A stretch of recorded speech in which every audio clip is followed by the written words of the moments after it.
ब्रह्म विचार सार परमाम आद्याम जगद व्यापनीम बीड़ा पुस्तक धारणीम भैद्याम जाड्यान्धकारापहाम। हरि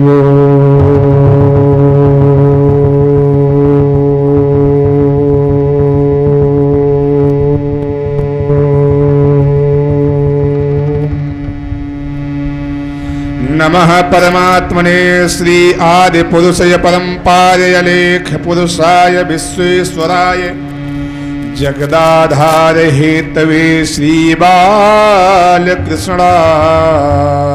नमः। वंशी विभूषित करा नवनीरदाभात पीतांबरा धनुरविम्ब फलाधरोष्ठात् पूर्णेन्दु सुंदर मुखादरविंद नेत्रात् कृष्णात् परम तत्व किमपि त्वमहं न जाने। श्री नारायण समारंभा शंकराचार्य मध्यमाम् अस्मदाचार्य पर्यन्ताम् वन्दे गुरु परम्परा।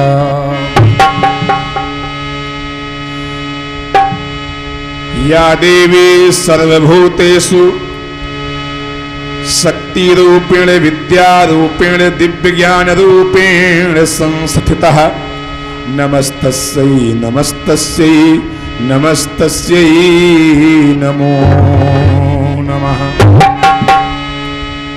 अज्ञानान्धतिमिरान्धस्य ज्ञानाञ्जनशलाकयः येन चक्षुरुन्मीलितं तस्मै श्रीगुरवे नमः। लोकाभिरामं रणरङ्गधीरम् राजीवनेत्रं रघुवंशनाथं कारुण्यरूपं करुणाकरं श्रीरामचन्द्रं शरणं प्रपद्ये। अंजनानंदनं वीरं जानकी शोकनाशनं कपीशं छहन्तारं वन्दे लङ्काभयङ्करम्। गङ्गातरङ्गरमणीयजटाकलापं गौरी निरन्तर विभूषित वामभागम् नारायण प्रिय मनंगमदापहारम् वाराणसीम पुरपतिं भज विश्वनाथम्। वन्दे विदेह तनया पदपुण्डरीकम् कैशोर सौरभ समाहित योग चित्तम् हन्तुं ताप मनसं मुनिहंस सेव्यम् सनमान परपीत पराग पुंजम्। सिया मांडवी उर्मिला श्रुत कीरति बरबाम चारि भुवन चारि रतन तुलसी करत प्रणाम। तुलसीदास जी के पद कमल वेद व्यास जी के पद कमल बारंबार मनाए अगुण गावों यदुनाथ के हनुमत हो सहाय। लेत सदा सुध दीन की सहज दया के धाम जननी जनक नरेंद्र के प्रभु श्री राधे श्याम। जय जय श्री राधे श्याम। ओम नमः पार्वती पतये हर हर महादेव। आसक्ति जगत जननी जगदम्बा मांबा पराम्बा, जिनका ये पवित्र पावन शारदीय नवरात्र का महामहोत्सव चल रहा है, इस महामहोत्सव में यत्र तत्र अनेकानेक स्थानों पर मां भगवती की झांकी सजी हुई है और बड़ा ही धूमधाम से नवरात्रि का महामहोत्सव पर्व मनाया जा रहा है। उसी कड़ी में आप सब भी इस अपने पौरुष और पुरुषार्थ को मजबूत करते हुए और तन मन धन से लग करके बड़ी ही दिव्यतम मां भगवती की झांकी आप सब लोगों ने सजाया है। देवाधिदेव महादेव भगवान के पवित्र पावन घर में, और इसी कड़ी में सुंदर आयोजन आप सब लोगों ने किया है। भगवान के महामहोत्सव कार्यक्रम में मंगलमयी कथा का अनवरत ये कथा अबाध गति से अपने गंतव्य स्थान की ओर को बढ़ती हुई चल रही है। आज कथा का तृतीय दिवस है और हमें तो आते केवल दूसरा दिन है, लेकिन आइए आप सबको हम भगवान की कथा से जोड़ने का प्रयास करें।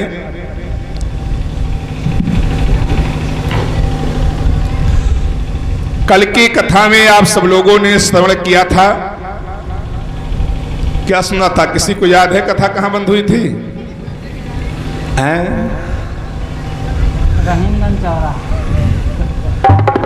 कल कथा कहां बंद हुई थी भाई, किसी को पता है?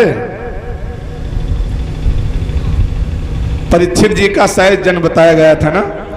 परीक्षित जी के जन्म के बाद कथा बंद हुई थी। वहीं से कथा हम आपको आगे की ओर प्रस्थान करेंगे। आइए सबसे पहले, जैसे हम गंगा में स्नान करने के लिए तैयारी करते हैं तो सीधा पिसान दाल चावल दक्षिणा दान कुछ व्यवस्था करके तब गंगा स्नान करने जाते हैं ना, वैसे ही आप लोग इस ज्ञान की गंगा में स्नान करने चल रहे हैं। तो आइए सबसे पहले हम सीधा पिसान चावल के रूप में इस ज्ञान के मंदिर में भगवान के नाम को जप करके इसको शुद्ध करें, इसको तैयार करें। पहले भगवान की कथा इस मन मंदिर में बिठाया जाए, इस मन मंदिर में भगवान की कथा को प्रवेश करवाया जाए तो क्या हो? घर में कथा होती है तो क्या होता है? पहले लिपाई पुताई होती है ना, सफाई होती है।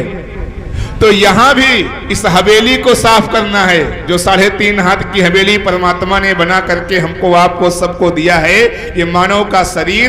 इस शरीर को शुद्ध करने के लिए हम लोग यहां गोबर से लिपाई की आवश्यकता नहीं है, यहां ज्ञान के गुण से लिपाई की आवश्यकता है, भगवान के नाम से लिपाई की आवश्यकता है। राम कथा जहां सुरसरी धारा, महामंत्र मणि विषम ब्याल के मेटत कठिन कुअंक भाल के।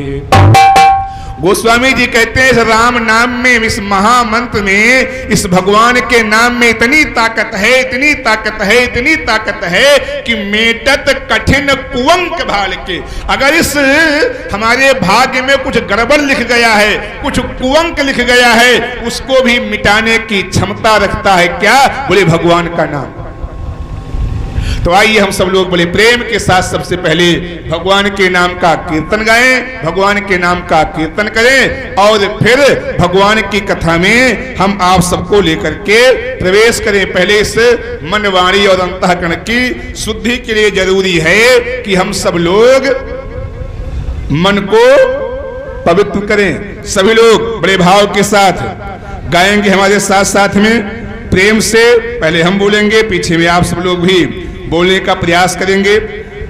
देखो अगर आप लोग शांति मार के बैठे रहोगे, कुछ लोग शर्म करते हैं, बोले कि ना बोले, बोले कि ना बोले, तो कभी नहीं बोल पाओगे। अगर ये मन में भाव आ जाएगा कि बोले कि ना बोले तो कभी नहीं बोल पाओगे। बोलना शुरू कर दोगे, तोता टीव टीव बोलता है, लेकिन जब सिखाया जाता है तो राम राम बोलने लगता है। तो आप लोग प्रयास करिए, बोलना शुरू करिए, सब बोलना शुरू कर दोगे। बोले सच्चिदानंद भगवान की। गोविंदे जय जय गोपाल जय जय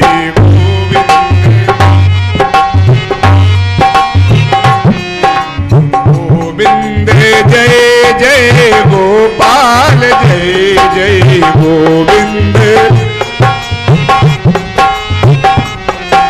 राधा रमण हरे श्री कृष्ण जय जय राधा रमण हरे।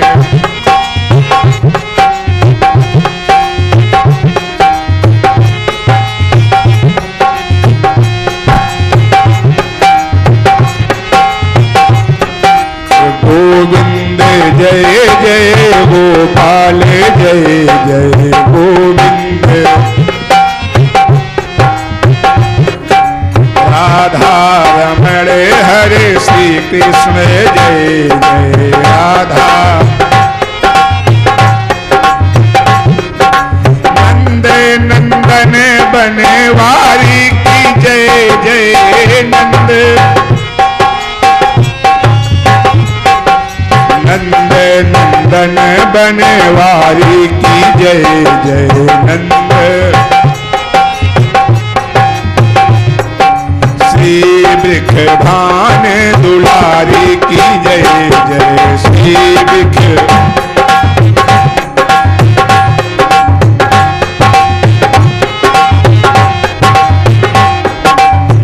यशुमती अजर बिहारी की जय जय यशुमती। यशुमती अजर बिहारी की जय जय यशुमती। कीरत घर उनियारी की जय जय कीरत घर उनियारी की जय जय। विपिन बिहारी की जय जय राधा रमण बनवारी की जय।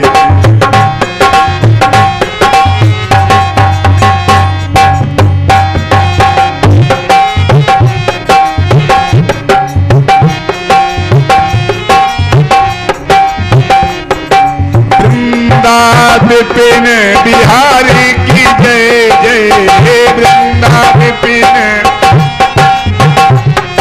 श्री बरसाने वारी की जय जय श्री बरसाने वारी की जय श्री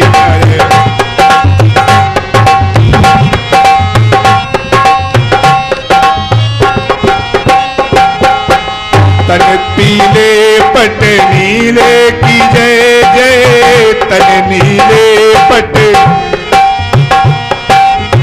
तन नीले पट पीले की जय जय तन नीले पट। नटवारी बनवारी की जय नटवारी बनवारी की जय नटवारी बनवारी की जय। वृंदा विपिन बिहारी की जय। हरिओम। बोलिए सच्चिदानंद भगवान की।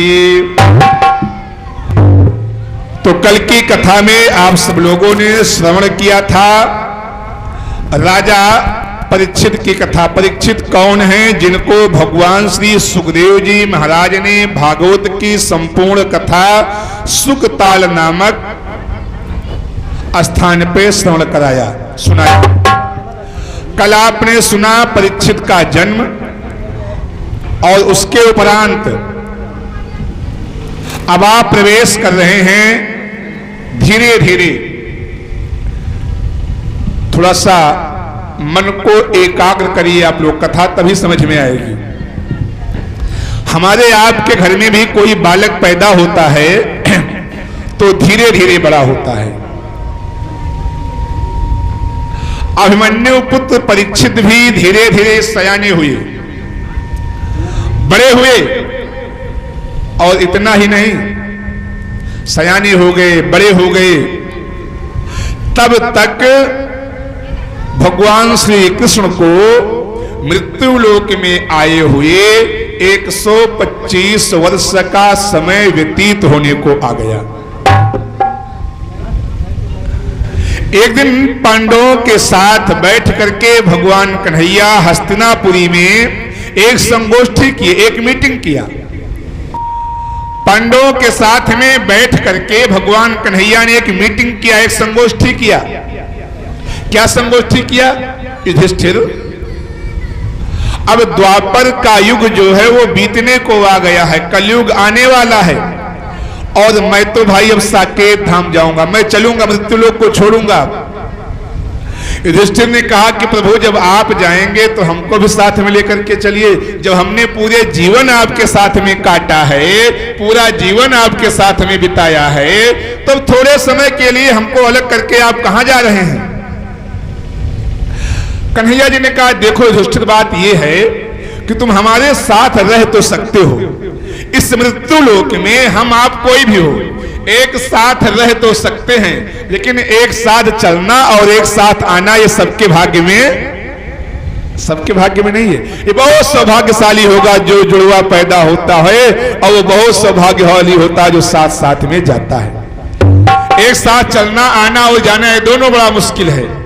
हाँ, ये जरूर है कि जब समय आ जाएगा और तुमको लगे कि कलयुग आ गया है, तब तुम सब लोग पांचों पांडव हिमालय चले आना, और फिर हिमालय में थोड़ा सा समय बिताना, फिर हम थोड़े समय के बाद तुमको अपने धाम को बुला लेंगे, साकेत धाम बुला लेंगे।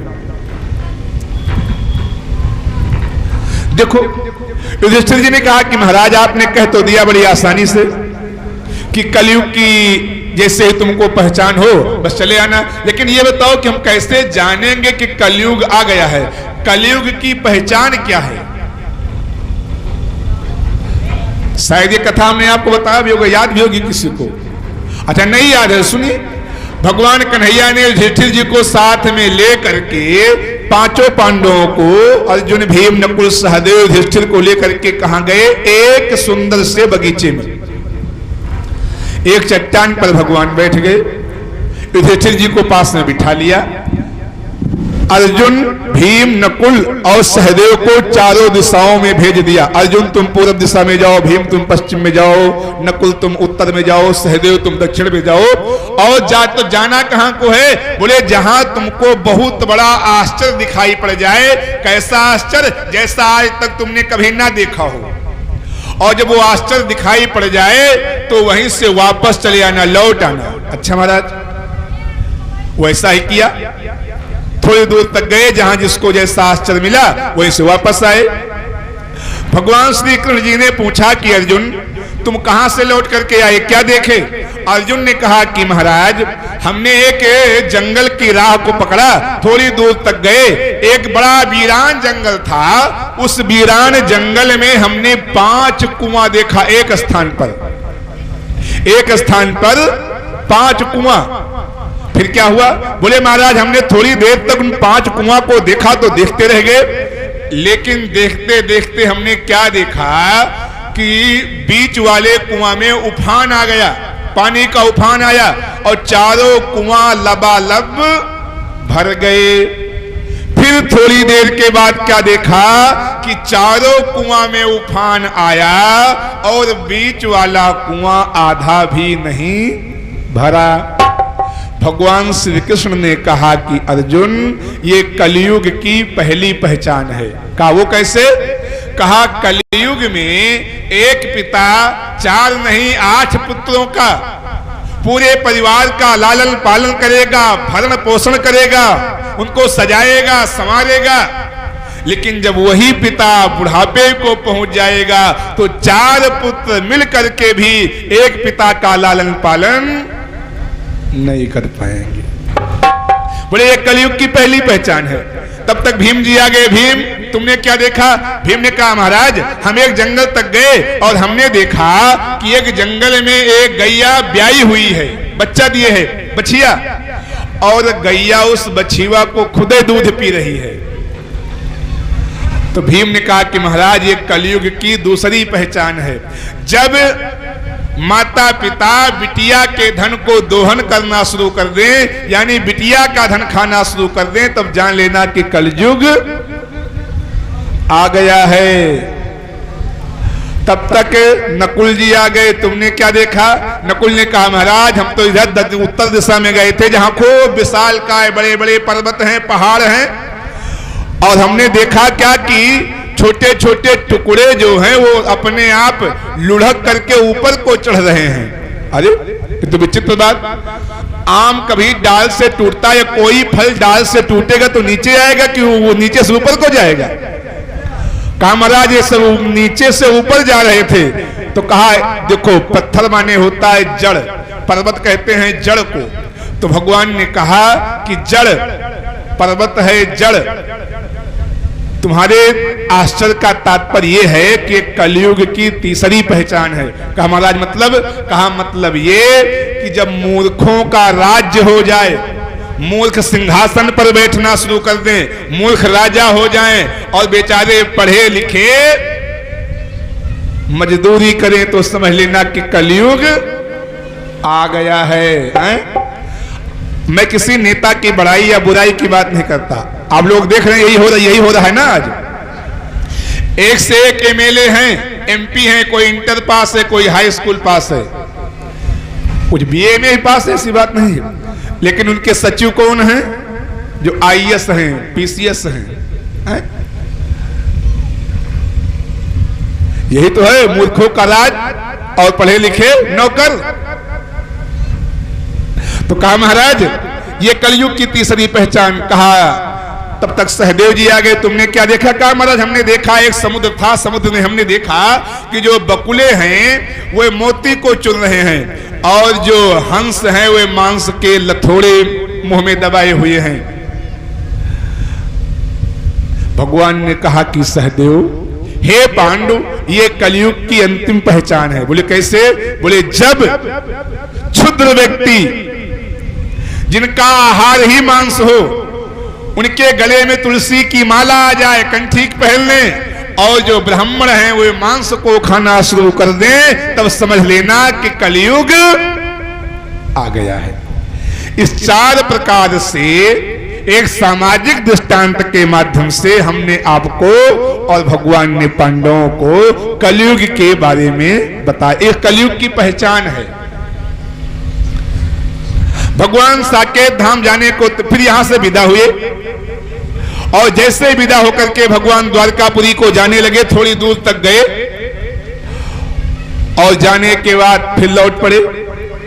देखो भाई सुनो, जैसे आपके यहां कोई मेहमान आवे, कोई अतिथि आवे, रिश्तेदार आवे, और वो आपके यहां से विदा हो जाए, और विदा होने के बाद थोड़ी दूर तक जाए और फिर वापस हो ले, तो आपके मन में शंका होगी कि नहीं होगी? कहीं कुछ भूल गए हैं, कोई बात है, अभी तो विदा होकर के जा रहे हैं, आखिर क्या बात है, लौट पड़े। भगवान थोड़ी दूर तक गए और फिर लौट पड़े। जब फिर लौट पड़े तो पांडवों ने कहा कि आखिर बात क्या है। अब अर्जुन अलग सोच रहे हैं, भीम अलग सोच रहे हैं, नकुल अलग कुछ सोच रहे हैं, सहदेव कुछ अलग सोच रहे हैं।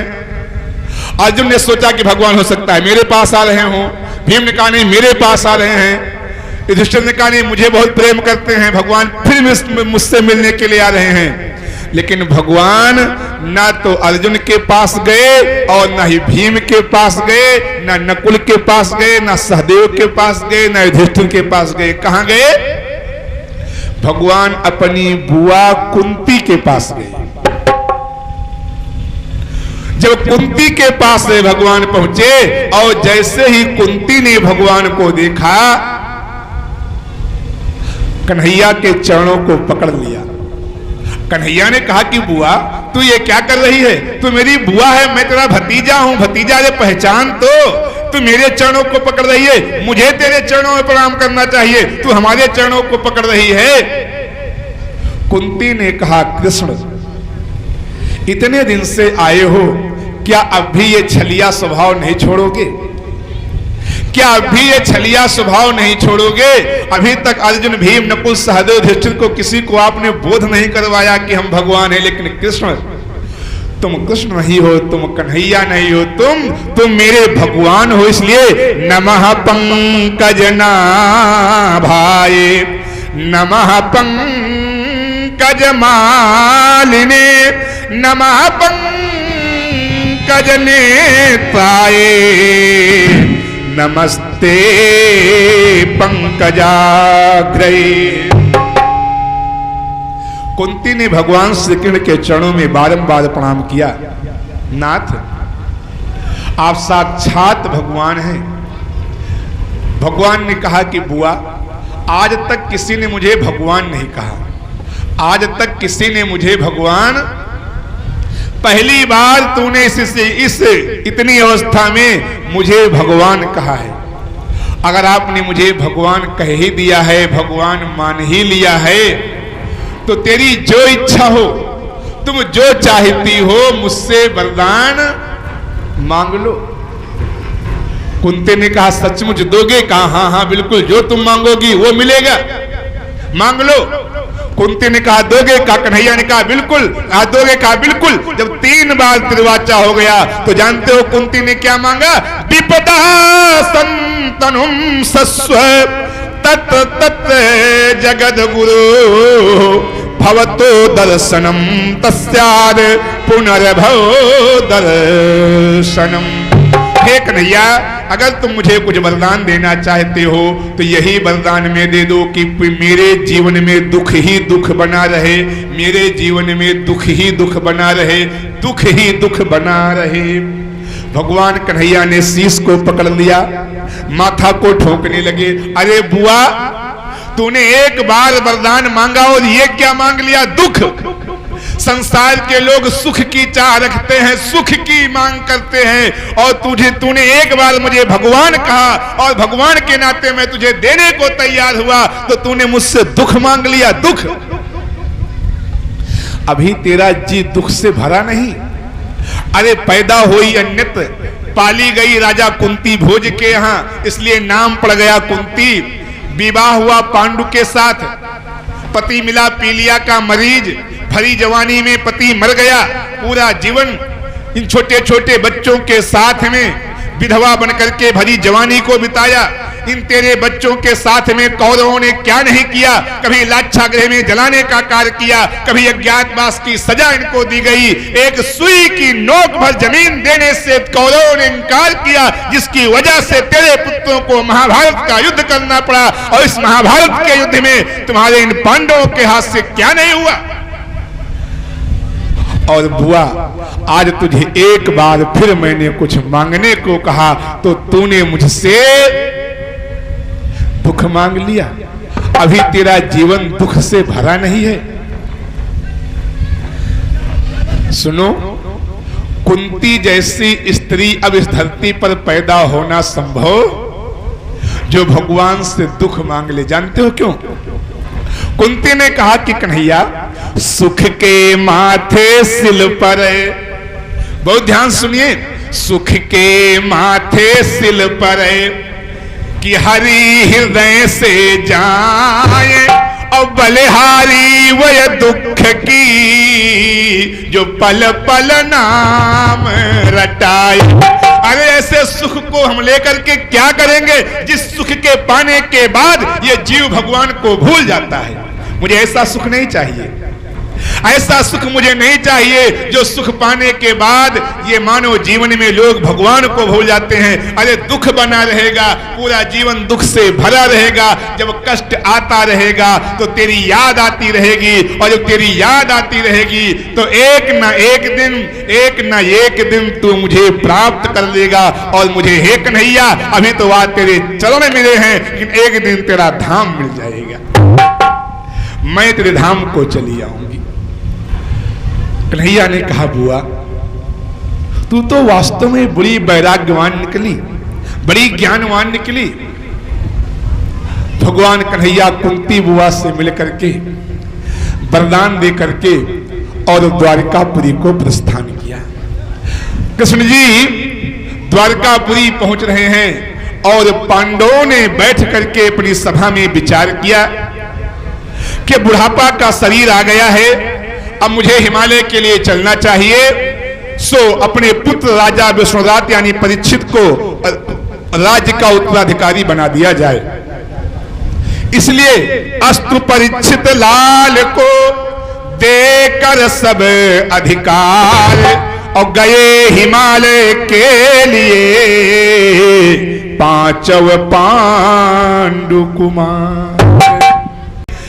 पांडवों ने परीक्षित को राजा बनाया और पांचों पांडव हिमालय की राह में निकल पड़े और हिमालय के लिए चले। तो वैराग्य ये हीरे मोती मणिमाणिक के वस्त्रों को नहीं पहना, सब परित्याग कर दिया। क्यों? क्योंकि ये हीरे मोती मणिमाणिक के जो वस्त्र होते हैं, आभूषण होते हैं, इनमें कहीं ना कहीं अहंकार छिपा होता है।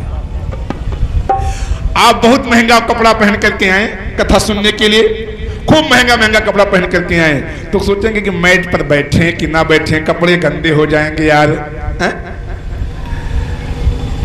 लेकिन अगर मीडियम कपड़े पहन के आए हैं तो बैठ जाएंगे। अच्छा, अगर ये भाव है कि हम भगवान की कथा में आए हैं तो चाहे 5 लाख की साड़ी पहने हो, झट से बैठ जाओगे। लेकिन जब ये अहंकार होगा कि मेरे हीरे की जड़ी साड़ी है, तो भगवान की कथा में फिर आप बैठ नहीं पाओगे। बड़े प्रेम के साथ पांडवों ने राह लिया कहां की? हिमालय की। अच्छा, आप लोग भी चलेंगे हिमालय? बोलो भाई, हिमालय चलना चाहते हो? भगवान को पाना चाहते हो कि नहीं, ये बताओ। अच्छा, हिमालय छोड़ दो, कौन कौन चाहता है भगवान को? हैं? सब लोग चाहते हो ना? जब भगवान को चाहते हो तो भगवान से समर्पित हो जाओ। देखो, जब तक बीज अपने आप को मिट्टी में समर्पित नहीं कर देता है तब तक उसमें अंकुर नहीं आता, और जब तक अंकुर नहीं आता वो पेड़ नहीं बनता। जब तक पेड़ नहीं बनता तब तक उसमें बाली, फिर एक दाना 1000 दाना देता है। कब? जब वो अपने आप को मिट्टी में मिला देता है। तो आप लोग थोड़ी देर के लिए भूल जाओ सब कुछ और बड़ी मस्ती में भगवान से प्रार्थना करो कि हे प्रभु, जीवन है तेरे हवाले मुरलिया वाले, जीवन है तेरे हवाले मुरलिया वाले, जीवन है।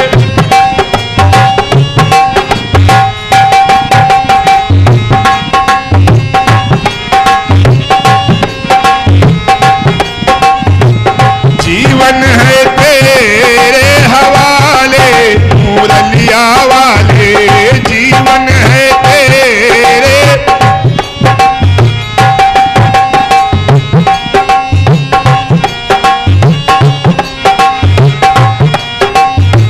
प्यारे मुरलिया वाले, न्यारे मुरलिया वाले, प्यारे मुरलिया वाले, प्यारे मुरलिया वाले, न्यारे मुरलिया वाले, प्यारे मुरलिया वाले, जीवन है तेरे हवाले मुरलिया वाले, जीवन है तेरे हवाले मुरलिया वाले, जीवन है।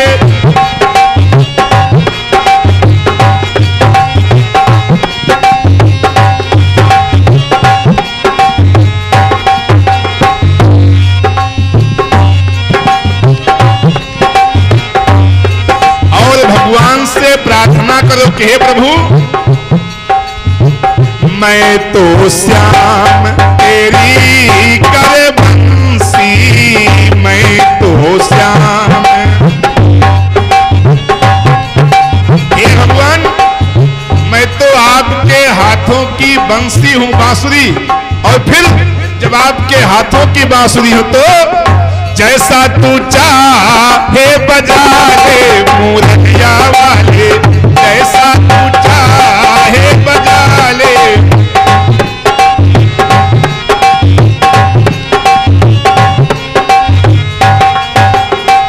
जीवन है तेरे हवाले मुरलिया वाले, जीवन है तेरे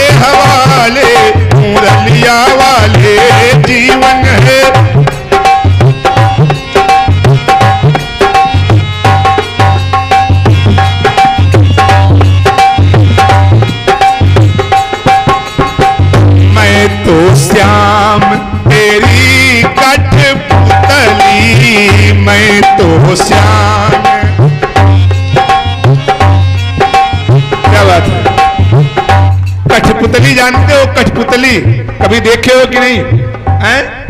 कठपुतली की नाच देखा होगा अगर आप लोगों ने कभी, तो कठपुतली को नचाता है एक खिलाड़ी, मदारी, नचाने वाला।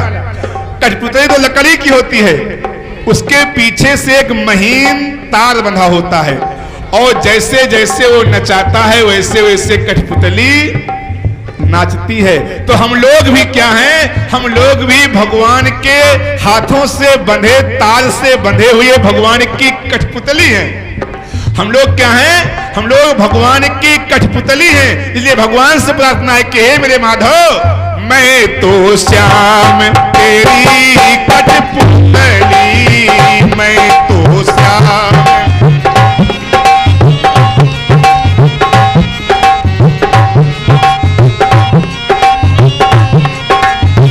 मैं तो श्याम तेरी कठपुतली, मैं तो श्याम।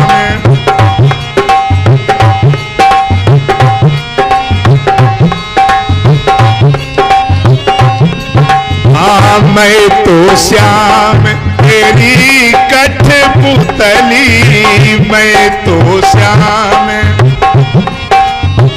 अरे जैसा तू चाहे न चाले मुरलिया वाले, जैसा तू चाहे।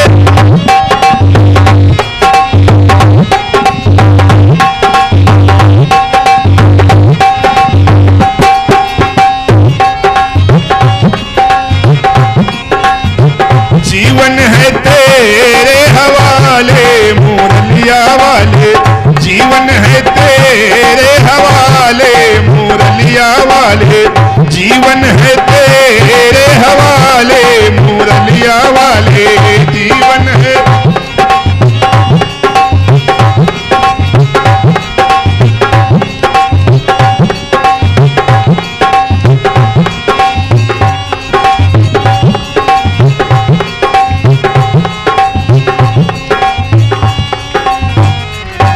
बोले सच्चिदानंद भगवान की। जीवन है तेरे हवाले मुरलिया वाले। देखिए ये क्या है? इस भजन के माध्यम से हमको, आपको, सबको समर्पण का बोध होता है। किस प्रतिपाद से भगवान को पाने के लिए हमको, आपको समर्पित हो जाना चाहिए। जब तक हम, अच्छा एक बात और जान लीजिए, समर्पित भी हो। एक बात मेरी सुनिए बहुत ध्यान से। नदिया एक घाट बहु तेरे, कहां कबीर मनई के। कोई भी संप्रदाय छोटा या बड़ा नहीं है, लेकिन एक बात जान लो सब लोग, सनातन वैदिक जो हिंदू धर्म है सबसे प्राचीन और सबसे प्रगाढ़ धर्म है। संत कहते हैं कि एक ही नदी के घाट हैं, चाहे जहां स्नान करोगे वही फल मिलेगा। ठीक है, मैं मानता हूं संतों की बात है, रीति है, लेकिन सुनो, गंगा जी वही है, निकलती गोमुख से हैं और पहुंचती समुद्र तक है। लेकिन जहां तक मेरा विश्वास है कि जो आनंद की अनुभूति, देखिए जहां अनुदान वरदान की बात आती है वहां की बात तो मैं ज्यादा नहीं जानता, लेकिन मेरा एक मत है, आप ना माने तो करके देखें, ना मानो तो करके देखो। क्या आप हरिद्वार में जाकर के गंगा स्नान करिए, और आप गोकना में या डलमऊ में जाकर के गंगा स्नान करिए, वही गंगा जी हैं, वही गंगा जल है।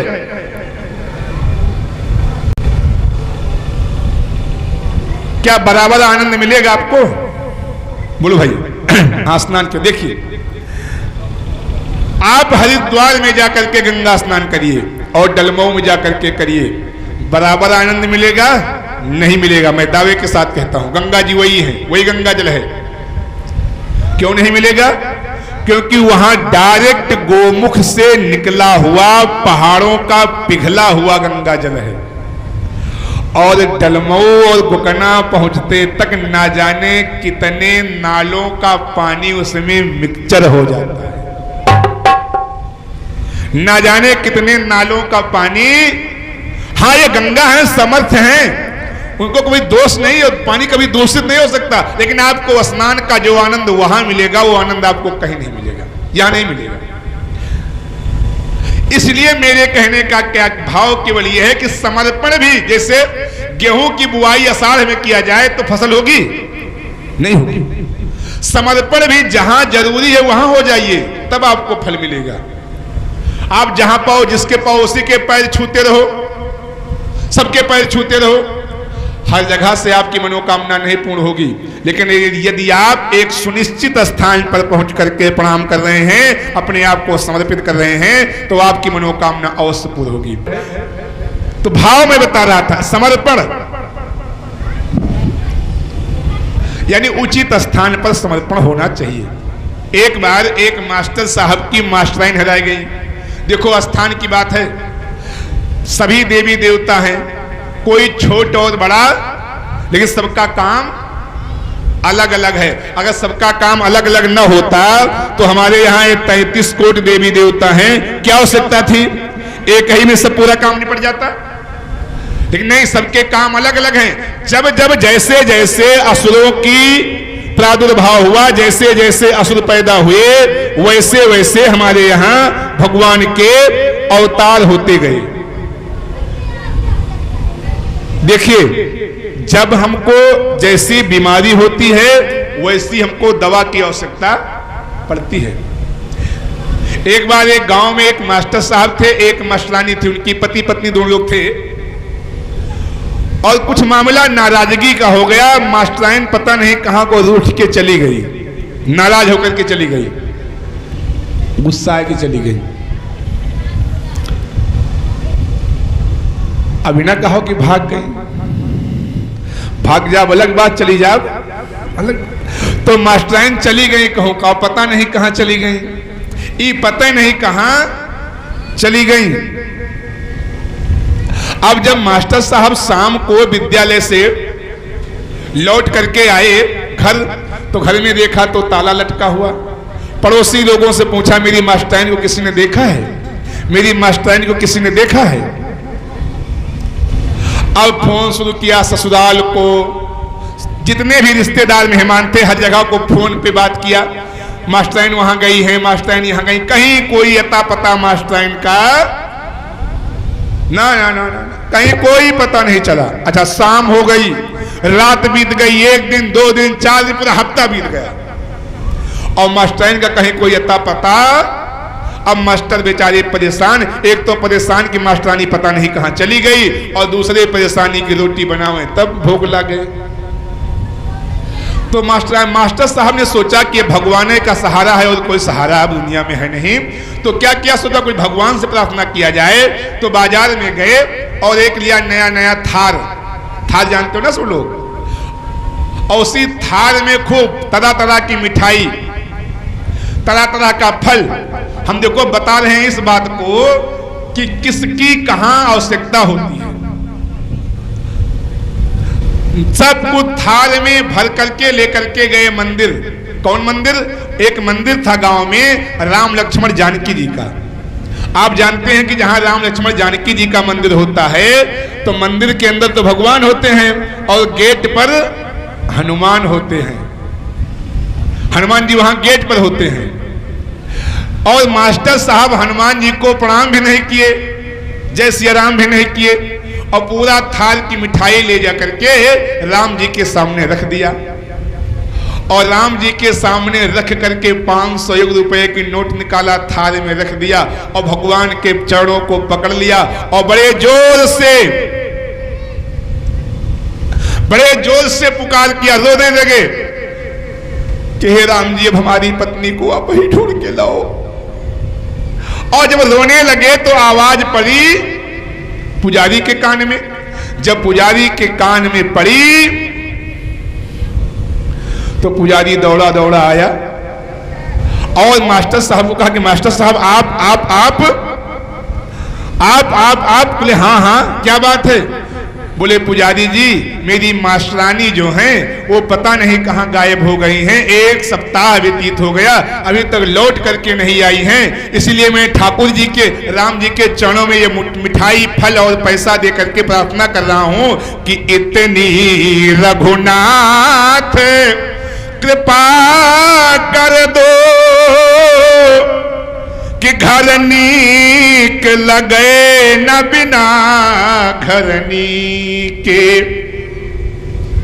रघुनाथ कृपा कर दो इतनी घर नीक लगे न बिना घरनी के।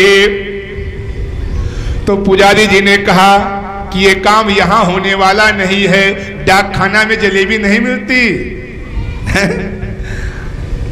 डाक खाना में जलेबी मिलेगी। कहा फिर जब मास्टर साहब ने कहा कि रघुनाथ कृपा कर दो इतनी घर नीक लगे न बिना घरनी के, तो पुजारी ने कहा सुनो मास्टर साहब, थार उठाई के लाओ इते तो करी है सहाय लला अंजनी के।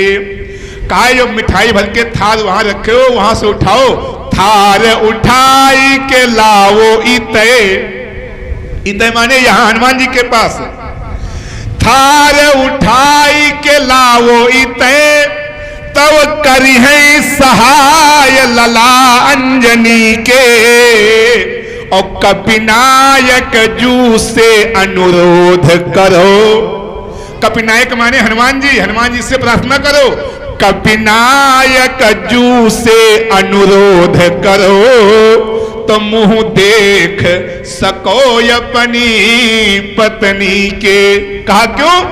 कहा इसलिए कि तुम्हारी कई पता लगई है का। अरे कहा मास्टर साहब तुम जिनके राम जी के पास में थाल भर के मिठाई रखे हो और कह रहे हो कि हमारी मास्टरानी को ढूंढ दो, सुनो तुम्हारी कई पता लगई है का जो पता न लगाई सके अपनी के। इसलिए रघुनाथ कृपा कर दो इतनी और घरनी के लगे न बिना घरनी। बोले सांवरे सरकार की कि तुम्हारी कई। अब तो बात समझ गए ना?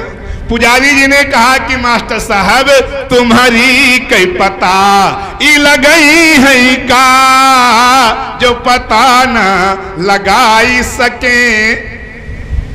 अरे तो यह मिठाई फल फूल मेवा पैसा राम जी के पास रखा हो जौन खुदे अपनी पत्नी का नहीं ढूंढ पाए न। अरे अगर अपनी पत्नी का ढूंढवाना है तो ये पूरा थार भर के मिठाई और ये पैसा फल लेकर के हमारे हनुमान जी के पास आओ। क्यों?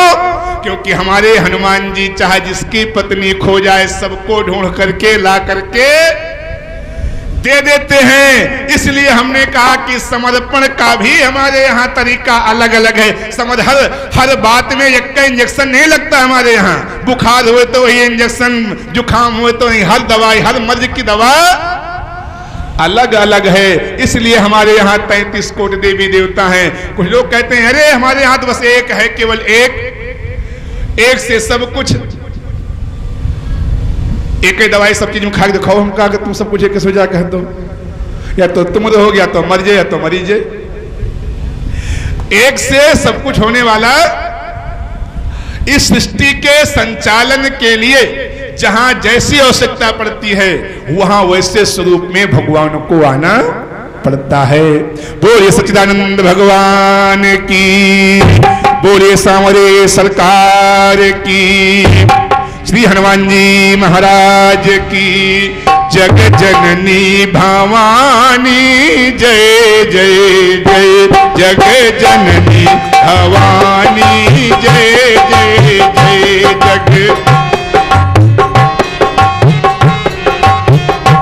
जग जननी भवानी जय जय जय जग जननी भवानी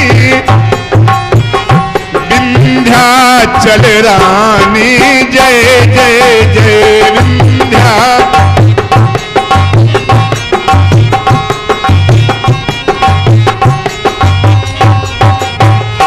जग जननी भवानी जय जय जय जग जननी दुर्गा महारानी जय जय जय दुर्गा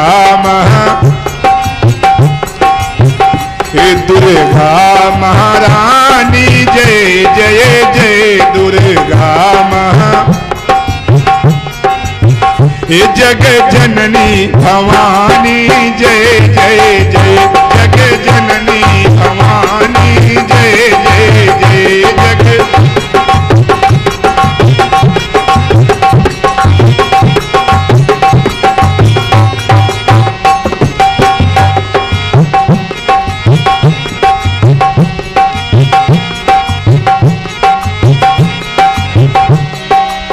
बोलिए जगत जननी जगदम्बा मैया की।